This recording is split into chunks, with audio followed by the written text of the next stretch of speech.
Hey everybody, what's up and welcome back to today's video guys. And today guys, I'm going to go ahead and be showing you how to go ahead and connect your Apple Watch on the Ladder application. This is a very simple thing to do, so make sure to watch this quick and easy video till the very end, follow my steps correctly so you can make sure this works the same for you and you can do this yourself.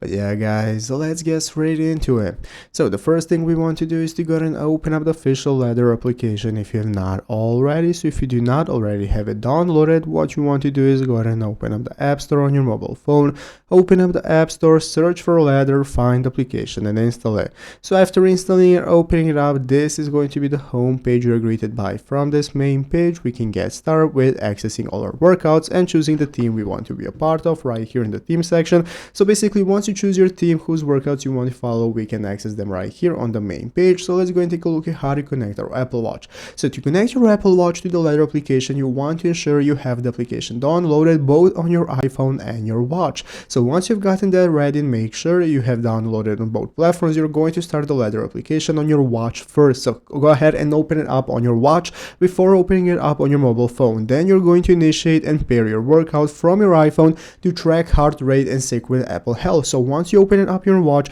you can just follow the steps on your watch. This is going to show you how to go ahead and connect it to your iPhone. So you're going to connect it via Bluetooth, and just like that, you're going to go ahead and be able to follow your progress directly on your watch and on your phone at the same time, do workouts and so on, and that's how it's done. So I hope this video was helpful. If it was, make sure to leave a like, subscribe to the channel. Thanks for watching, take care and bye.